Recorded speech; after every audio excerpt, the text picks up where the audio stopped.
संसार में मृदा संसाधन का अपन इसी क्रम में चल रहे थे। विश्व में मृदा का जो मिट्टी जो प्राकृतिक संसाधन है उसका मिट्टी का वर्गीकरण, मिट्टी की उपयोगिता और मृदा के संबंध में अपना टॉपिक चल रहा था। मिट्टी संसाधन अर्थात मृदा संसाधन एक प्राकृतिक अजैविक संसाधन है, विशेष करके जो कृषि के लिए एक उपयोगी संसाधन है। जितने भी जीव या जितने भी जो जैविक क्रियाएं हैं वो मिट्टी में संपादित होती हैं और मिट्टी में ही पूर्ण होती है। तो मिट्टी आज इसी क्रम में अपन प्रोफाइल, सॉइल प्रोफाइल्स के बारे में अध्ययन करेंगे, यानी कि मृदा की परिच्छेदिका, मृदा की परिच्छेदिका। तो मिट्टी की परिच्छेदिका अर्थात है सॉइल्स प्रोफाइल, सॉइल से प्रोफाइल। मिट्टी की परिच्छेदिकाएं क्या होती हैं? इससे पहले अपन ने मृदा के बारे में कुछ उसका जो सक्रिय प्रभाव, निष्क्रिय प्रभाव, मृदा को परिभाषित करने वाले विद्वानों की कुछ परिभाषाएं, विल्कोक्स ने क्या कहा था, वाइजे और रेनर ने क्या कहा था मृदा के बारे में, वो जाना था। और कोल ने किस किस प्रकार से परिभाषित किया मृदा को, और मृदा की जो सामान्य परिभाषा है, मृदा कहते किसको है, जिसमें अपने कारक, जिसमें जलवायु है, समय है, ये जीवीय जो जीव है उनके बारे में अध्ययन किया था। इसी क्रम में मृदा जो मिट्टी संसाधन है वो आज अपन उसकी प्रोफाइल्स के बारे में जानेंगे। मृदा की कुछ परिच्छेदिकाएं होती है, मृदा की कुछ परत होती है, परतों के रूप में मृदा होती है। मृदा की कुछ परत होती है जो पृथ्वी की ऊपरी सतह से नीचे की आधार सेल तक, पृथ्वी की ऊपरी सतह से नीचे की आधार सेल तक मिट्टी की ऊर्ध्व काट। ऊर्ध्व काट का मतलब जैसे मिट्टी की ऊर्ध्व काट, अर्थात ऊर्ध्व काट को ही मिट्टी परिच्छेदिका कहते हैं। कहने का तात्पर्य पृथ्वी की ऊपरी सतह के नीचे आधार सेल तक मिट्टी की जो ऊर्ध्व काट होती है उसी को मिट्टी की प्रोफाइल से या मृदा की परिच्छेदिकाएं जो सॉइल्स प्रोफाइल्स के नाम से जाना जाता है। कहने का मतलब जो पृथ्वी की ऊपरी सतह जिसका अपने विचरण करते हैं और उस ऊपरी सतह से जो जो नीचे की गहराई की ओर जाते हैं तो उसमें जो ऊर्ध्व काट होती है उनका ऊर्ध्व काट को मिट्टी की परिच्छेदिका कहा जाता है। यह मिट्टी के विभिन्न जो क्षितिजों, जिसको हॉरिजॉन्टल बोलते हैं, क्षितिजों यानी कि हॉरिजॉन्टल अर्थात स्तरों को प्रदर्शित करती है, यानी कि उनकी परत या स्तरों को प्रदर्शित करती है। ये स्तर भिन्न भिन्न रंगों तथा गठन के होते हैं। ये सभी स्तर भिन्न भिन्न रंगों और गठन के होते हैं। कभी कभी ये स्तर एक से दूसरे में धीरे धीरे मिश्रित होते हुए परिवर्तित होते रहते हैं। इस प्रकार से इन परिवर्तनों के परिणाम स्वरूप कभी कभी तीव्रता से ये पृथक हो जाते हैं, अलग हो जाते हैं। अर्थात है कहने का तात्पर्य प्रत्येक प्रकार की मिट्टी की भिन्न परिच्छेदिकाएं होती हैं। सामान्यतः मिट्टी परिच्छेदिका के 3 रूप होते हैं। मिट्टी परिच्छेदिका के 3 रूप होते हैं। कैसे? जैसे अंग्रेजी के अक्षरों के द्वारा, सांकेतिक अक्षरों के द्वारा ए, बी और सी, ए, बी और सी, ए, बी और सी, अर्थात ए स्तर, बी स्तर और सी स्तर, यानी कि प्रत्येक प्रकार की मिट्टी की भिन्न भिन्न परिच्छेदिकाएं होती हैं। और सामान्यतः जो मिट्टी की परिच्छेदिकाओं के एक 3 भाग बनाए गए हैं, 3 भाग होते हैं और 3 भागों को ए, बी एंड सी, ये 3 भाग बना दिए।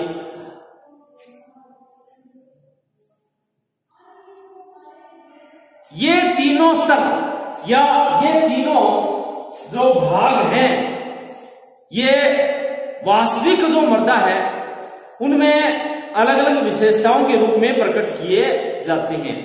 जैसे क्षितिज जो एक अवमर्दा होती है और उसके बाद में जो क्षितिज अधःस्तर सेल होती है उसका नाम एक डी स्तर दे दिया। उसका नाम क्या दिया?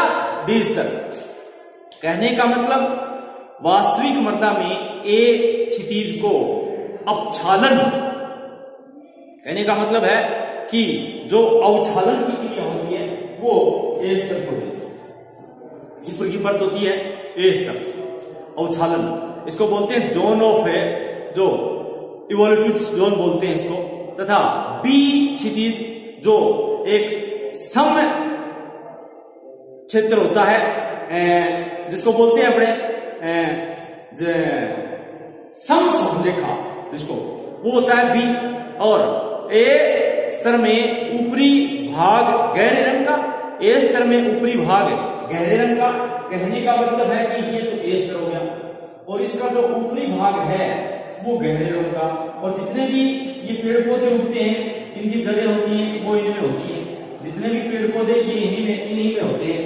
ये ए हो गया, तो ए का जो ऊपरी भाग है वो गहरे भूरे रंग का होता है। कहने का मतलब ये कार्बनिक या जैव पदार्थों से, कार्बनिक या जैव पदार्थों से संबंध होता है और निचला जो भाग है वो हल्के रंग का तथा निक्षालन, जो लीचिंग बोलते हैं अपने, निक्षालन की क्रिया वो निचले भाग में अधिक होती है। लीचिंग अर्थात निक्षालन क्या होता है कि अधिक वर्षा, जब वर्षा का पानी धरातल पर गिरता है तो उसके साथ में जो घुलनशील पदार्थ होते हैं, जो एक प्रकार के जो उपजाऊपन के कण हैं वो पानी में घुल जाते हैं। जो घुलनशील जो बारीक महीन कण होते हैं वो मृदा के नीचे चले जाते हैं। कहने का मतलब है कि ऊपरी परत है वो छलनी का काम करती है और वो छड़ करके नीचे चले जाते हैं, मोटे कण ऊपर बच जाते हैं। तो मोटे कणों को अनुपजाऊ कण माना जाता है, नीचे जो चले जाते हैं वो उपजाऊ कण होते हैं। इस क्रिया को निक्षालन बोलते हैं अर्थात लीचिंग बोलते हैं। ये जो प्रोसेस होती है ये लीचिंग होती है। तो अनुपजाऊ हो जाती है मृदा लीचिंग क्रिया से। तो नीचे जो जो इसके नीचे जाएगा ये बैठेगी तो उसको उसमें निक्षालन की क्रिया बढ़ती जाएगी। बी जो क्षितिज होता है वो अधिक गहरे रंग का होता है, यानी कि ए हल्के रंग का होता है और इसके नीचे ठीक दूसरी परत होती है बी, वो थोड़ी सी गहरे भूरे रंग की होती है। और इसमें जो ए का जो पोर्शन है नीचे से निक्षालन की क्रिया द्वारा बी में चला जाता है। जैसे ये गहरे भूरे रंग की होती है तथा कोलाइड्स की मात्रा अधिक इसमें संचयन का क्षेत्र होता है। सी इससे आगे वाला क्षितिजीय अपक्षालन पैतृक सेलों का क्षेत्र होता है, प्रधान सेलों का। और इन क्षितिजियों के बीच एक जो ट्रांजैक्शन जोन बोलते हैं अपने संक्रमण स्तर वो होता है। संक्रमण स्तर होते हैं। इन क्षितिजियों की गहराई विभिन्न प्रकार की मिट्टियों में भिन्न भिन्न पाई जाती है। इस प्रकार से मिट्टी की जो परिच्छेदिका है वो जो ऊर्ध्वाकाट के रूप में होती है। ए बी सी ये परतें चलती रहती हैं और इन परतों से जैसे पेड़ पौधे उगते हैं वो उसे गहरे हल्के रंग की, फिर ये थोड़ी ज्यादा भी गहरे रंग की, इस प्रकार से एक प्रकार की मिट्टी की परिच्छेदिका प्रोफाइल के बारे में। अब आता है क्लासिफिकेशन ऑफ सॉइल्स, यानी मिट्टियों का वर्गीकरण। मिट्टियों का वर्गीकरण किया आता है, यानी मृदा का वर्गीकरण। मिट्टियों के वर्गीकरण के अनेक आधार हैं। मिट्टियों के वर्गीकरण के अनेक आधार हैं। जैसे अनेक आधारों को मान करके मिट्टी का वर्गीकरण प्रस्तुत किया गया है। फॉर एग्जाम्पल जैसे उदाहरण के लिए भू स्थिति के अनुसार, भू स्थिति अर्थात जमीन की लोकेशन के अनुसार ये देखें तो अपशिष्ट मृदा बोलते हैं अपने के, जिसको एक होती है परिवाहित मृदा जो एक स्थान से दूसरे स्थान पर बह करके चली जाती है नदियों द्वारा, पवन द्वारा, जैसे बहती हुई हवा और अपने उड़ती हुई हवा और बहता हुआ जल, ये मृदा को एक स्थान से दूसरे स्थान पर ले जाता है तो वो मृदा कहलाती है। एक पानी जब जाता है तो बाढ़ आती है तो बाढ़ के साथ में बह करके मृदा होती है तो वो एकत्रित हो जाती है, जिसको एलुअल मृदा बोलते हैं। चिक्का मृदा होती है उसका निर्माण होता है। हिम नदियों द्वारा, जैसे हिम नदियां होती हैं वो भी मृदा का एक स्थान से ग्लेसिकल सॉइल्स बोलते हैं इसको, और एक वायु द्वारा जो परिवाहित मृदा होती है वो भी बह करके चली जाती है। तो मिट्टियों का एक तो होता है भू स्थिति के अनुसार, एक पैतृक शैलों के अनुसार। पैतृक शैलें, जैसे मिट्टी के वर्गीकरण में पैतृक शैलें जो प्रधान शैलें होती है, मुख्य जब पृथ्वी का निर्माण होता है, जैसे ग्रेनाइट मिट्टियां, ग्रेनाइट की चट्टान होती है तो उसमें ग्रेनाइट की मिट्टियां, लाल मिट्टियां, जैसे रंग उसका लाल पड़ जाता है जहां पर पहाड़ी क्षेत्र होता है, पर्वतीय क्षेत्र होता है, तो वो लाल मिट्टियां हैं, जिसको लेटेराइट मिट्टी कहते हैं, ईंट के समान के जो पर्वतीय क्षेत्रों में पाई जाती है, पठारी क्षेत्रों में पाई जाती है लाल मिट्टी। तो इस प्रकार से लाल मिट्टी हो गई, वे पैतृक शैलों के आधार पर होती है। और चुनने की मिट्टी, जैसे कहीं चूना पदार्थ चट्टान है तो वो चुनने की मिट्टी कहलाती है, तो वो चुनने की मिट्टी होगी, ये तो होगी पैतृक शैलों के अनुसार। और भू स्थिति के अनुसार जैसे अपशिष्ट मिट्टियां हैं, परिवाहित मिट्टियां हैं, नदियों द्वारा एकत्रित की गई मिट्टियां हैं, और हिम नदियों द्वारा निर्मित की गई मिट्टियां हैं, वायु द्वारा परिवाहित की गई मिट्टियां हैं, ये हो गई भू स्थिति के अनुसार। गुण के आधार पर, जैसे गुणों के अनुसार करें तो इसमें कलर आता है। कलर, जैसे मृदा का वर्गीकरण में अपन गुण के आधार पर बांटे तो रंग के आधार पर, गुण के आधार पर कई वर्गों में बांटा गया है। गुण के आधार पर कई सब डिवाइडेशन है, इनमें उपभाग किए गए। जैसे पहला है रंग के आधार पर, गुण के आधार पर में रंग के अनुसार मिट्टी होती है, जैसे भूरी, काली, कत्थई, पीली, लाल, ये सब क्या है, रंग के आधार पर है। ये गुणों के आधार पर वर्गीकरण किया गया है। इसमें गुण है अलग अलग, जैसे काली मिट्टी क्या है, उपजाऊ मिट्टी है, तो इस प्रकार से भूरी रेतीली मिट्टी है, कहीं पर किसी भी फसल के लिए लाभदायक है, जैसे फास्फोरस युक्त होती है, चूना युक्त फास्फोरस युक्त होती है, कत्थई मिट्टी होती है, वो पहाड़ी ढालों पर बागायती कृषि के लिए बड़ी उपयुक्त होती है। तो भूरी रेतीली मिट्टी है वो खाद्यान्न की फसलें होती है, जैसे बाजरा है, गेहूं है, जौ है, ज्वार है, इनके लिए होती है।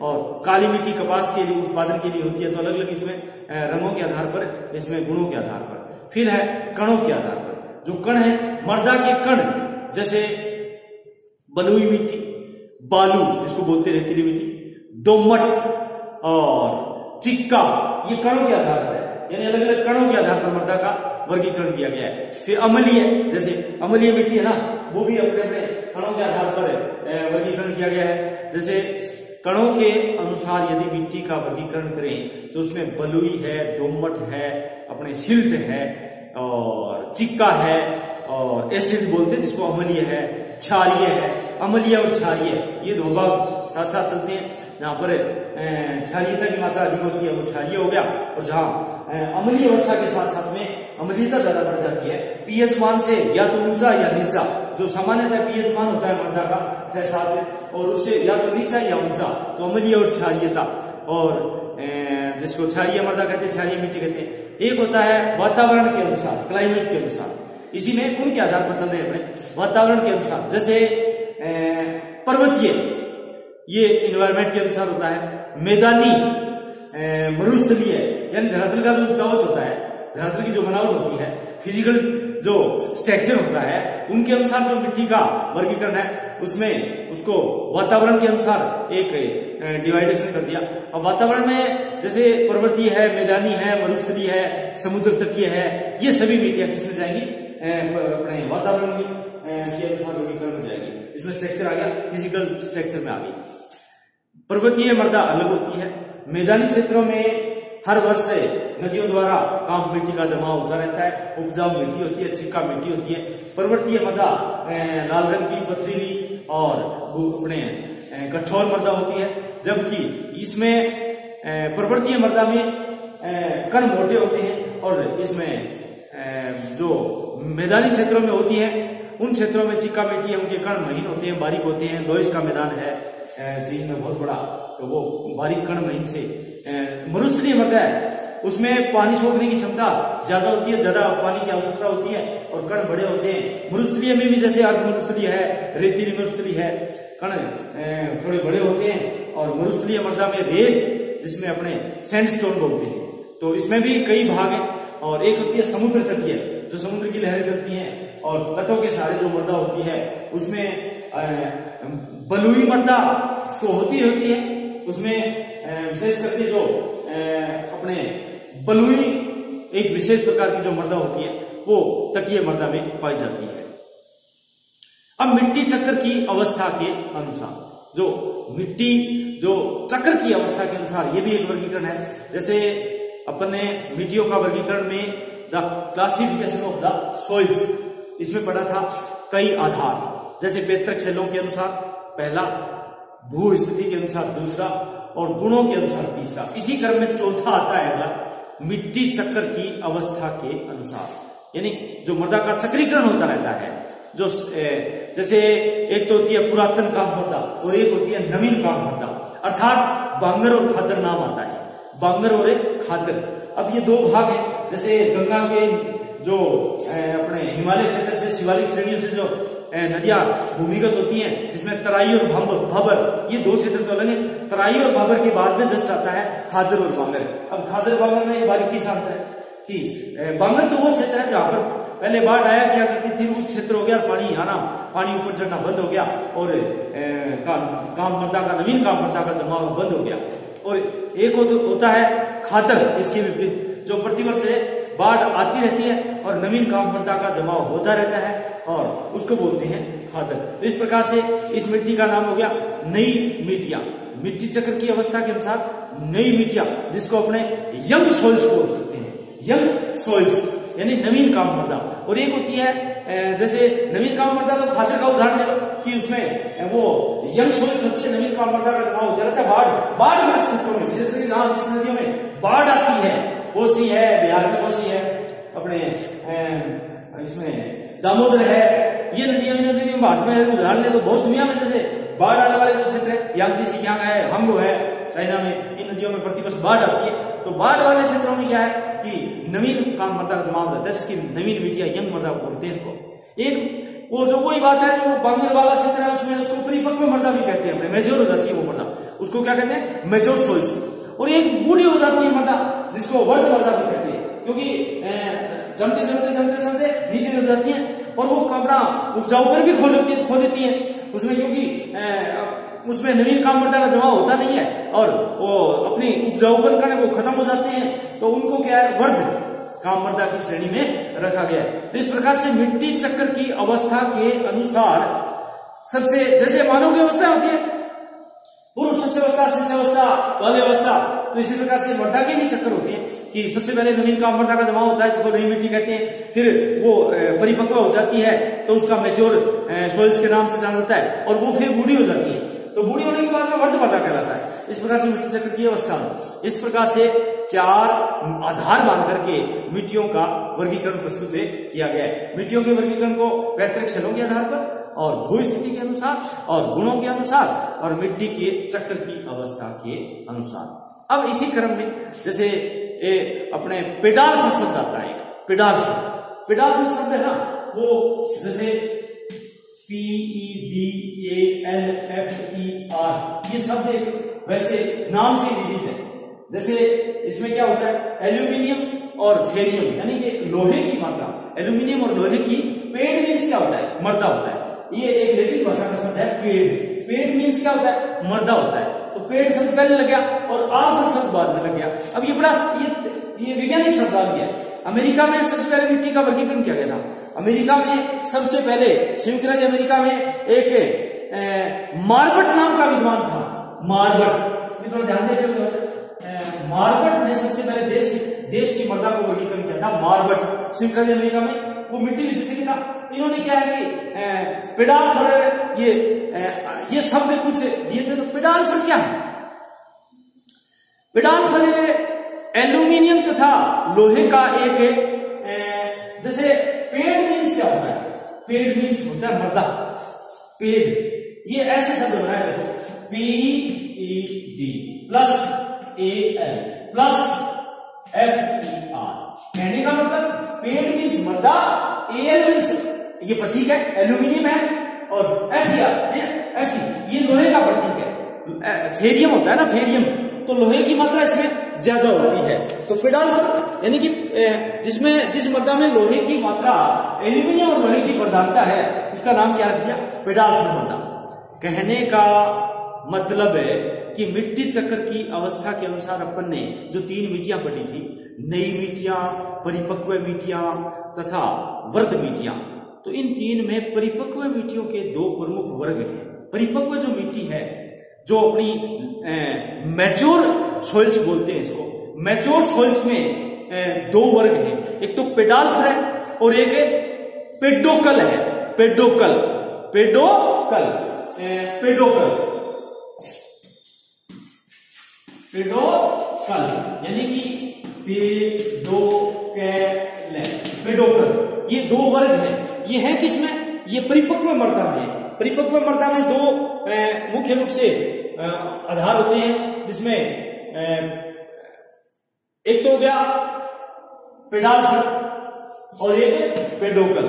कहने का मतलब है कि पेडोकल और पेडाल्फर परिपक्व मिट्टी में। पेडाल्फर अगर देखा जाए, पेडाल्फर को अगर डिफाइन करें अपने पेडाल्फर मृदा, तो जिन मिट्टियों में एल्यूमिनियम तथा लोहे का एकत्रण होता है, नाम से ही है एयर और एफी, यानी कि एल्यूमिनियम और फेरियम जिसको लोहे का प्रतीक है, उसका एकत्रण होता है और इनमें ह्यूमस की मात्रा थोड़ी सी कम होती है। ह्यूमस की मात्रा कम होती है, तो ऐसी मृदा को क्या कहेंगे? पेडाल्फर। ह्यूमस की मात्रा कम होगी, लोहे की मात्रा ज्यादा होगी, एल्यूमिनियम की मात्रा ज्यादा होगी, तो ऐसी मृदा को पेडाल्फर मृदा के नाम से जाना जाता है। इसी क्रम जो पेडाल्फर मृदा है वो अम्लीय होती है। पेडाल्फर मृदा कैसी होती है? अम्लीय। पेडाल्फर मृदा में अम्लीय के गुण पाए जाते हैं। अम्लीय होती है तो इस प्रकार से इसमें कौन कौन से जिसमें हो गए 2 भाग हो गए, पेडाल्फर अपने और पेडकोल। पेडाल्फर और पेडकोल, पेडाल्फर और पेडकोल, ये 2 हो गए। किसमें? परिपक्व परिपक्व में 2 हो गए, जिसमें पेडाल्फर की क्या विशेषता है? एल्यूमिनियम और लोहा, ह्यूमस की मात्रा कम और अम्लीयता ज्यादा होती है। ये मिट्टियां आर्द्र वन प्रदेशों तथा सवाना जैसी लंबी घास के क्षेत्रों में पाई जाती है। आर्द्र वन क्षेत्रों तथा सवाना जैसी घास के क्षेत्रों में ज्यादा पाई जाती है। कौन सी? पेडाल्फर। यानी कि पेडाल्फर मृदा जो सवाना घास के मैदान है, अफ्रीका में पाई जाती है। सवाना घास के मैदान, लंबी लंबी घासें होती है, अल्फाल्फा घास, वो अपने अमेरिका के अंदर अर्जेंटीना में अल्फाल्फा नाम की घास होती है, 5-6 मीटर, जो दुधारू पशुओं की दी जाती है। तो सवाना घास जो है, लंबी लंबी घास के क्षेत्रों में ये मृदा पाई जाती है। दूसरी आती है पेडोकल। कौन सी? पेडोकल। पेडोकल यानी कि पेडोकल, कहने का मतलब कि पेडोकल मिट्टी में चूने का अंश अधिक होता है। चूने का अंश अधिक होता है, यानी कि उसमें चूने की प्रधानता जिसमें ज्यादा हो, चूने के अंश ज्यादा हो, तो उसको पेडोकल नाम दिया गया है। ये मिट्टियां शुष्क होती हैं, अर्धशुष्क भी होती हैं और उपात्र जलवायु के प्रदेशों में मिलती है। ये अम्ल रहित होती है। पेडोकल मृदा अम्ल रहित होती है, यानी इसमें अम्लीय गुण नहीं पाए जाते हैं। इस प्रकार से अपन ने कुछ मिट्टियों का वर्गीकरण किया था और मिट्टी में जो मेच्योर है, परिपक्व है, वो 2 भागों में अध्ययन किया था। अब आता है मिट्टियों के वर्गीकरण की जो योजना है, प्लानिंग के तहत जो स्कीम ऑफ सॉइल्स क्लासिफिकेशन जिसको नाम से, यानी कि किन योजनाओं के तहत मिट्टियों का वर्गीकरण किया गया है। मिट्टियों के वर्गीकरण की योजनाएं, कहने का मतलब है जो स्कीम्स हैं क्लासिफिकेशन ऑफ सॉइल्स में, जो योजनाओं के तहत, उसमें क्या है? जलवायु है, वनस्पति है, मृदा आकारिकी है, जिसको सॉइल्स मॉर्फोलॉजी बोलते हैं। सॉइल्स मॉर्फोलॉजी यानी कि मृदा की आकारिकी। ये सभी जो जलवायु, वनस्पति तथा मृदा की आकारिकी के संयुक्त आधार पर सबसे पहले अर्थात सर्वप्रथम रूसी वैज्ञानिकों ने मिट्टियों का विस्तृत वर्गीकरण प्रस्तुत किया था। रूसी वैज्ञानिकों ने मिट्टियों का एक बहुत विस्तृत वर्गीकरण प्रस्तुत किया था। इनमें जो मुख्य रूप से जो वैज्ञानिक है उसमें dokuchawe यानी dokuchawe है ना, dokuchawe है ना, इसमें dokuchawe ये मर्दा रूसी मर्दा विशेषज्ञ dokuchawe यानी dokuchawe रूसी वैज्ञानिक है, मर्दा विशेषज्ञ, और इन्होंने मिट्टी का वर्गीकरण प्रस्तुत किया था विस्तृत। तो इसमें dokuchawe जो सबसे इंपोर्टेंट माना जाता है, dokuchawe का वर्गीकरण है वो सबसे महत्वपूर्ण माना जाता है। इसलिए dokuchawe ने मिट्टियों का वर्गीकरण करते समय दो आधार माने थे जो सामान्य या कटिबंधीय मिट्टी के नाम से जाना जाता है। इन्होंने दो आधार माने थे, एक तो सामान्य और एक कटिबंध, जोन्स बोलते हैं इसको। तो सामान्य या कटिबंध मिट्टियां, इनको जोनल सॉइल्स के नाम से इन्होंने, जिसको कटिबंध का मतलब हुआ उत्तरी कटिबंध, टेगा, वन स्टेपी, चरनोजम, मरुस्थलीय स्टेपी, मरुस्थलीय, उपोष्ण तथा उष्ण कटिबंधीय वन। ये क्या है?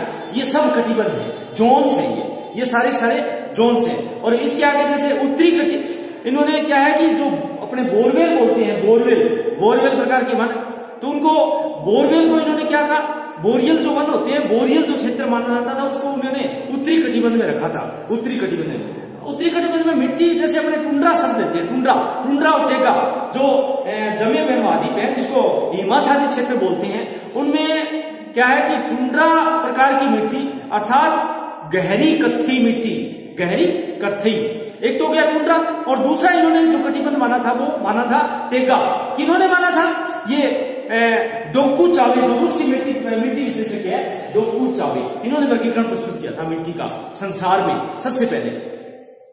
फिर आता है वन स्टेपी, ये टेगा में हल्की भूरी और जो पोर्टजोली मृदा है, अपन ने जो पोर्टजोली मृदा किया था जिसमें पेडाफर है, पेडोकोल है, ऐसी मृदा। तो इस प्रकार से भूरी और पोर्टजोली मृदा। अब वन स्टेपी भूरी व गहरी मिट्टियां, चरनोजम, जिसमें चरनोजम का मतलब ये हुआ कि चेस्टनट व कत्थई प्रकार की मृदा, और मरुस्थलीय स्टेपी, मरुस्थलीय जैसे इन्होंने कटिबंध तो मरुस्थलीय दे दिया और मिट्टी का वायु द्वारा निर्मित मिट्टी मान लिया, और मरुस्थलीय मिट्टी को रंग कैसे दे दिया, पीली मिट्टी मान लिया।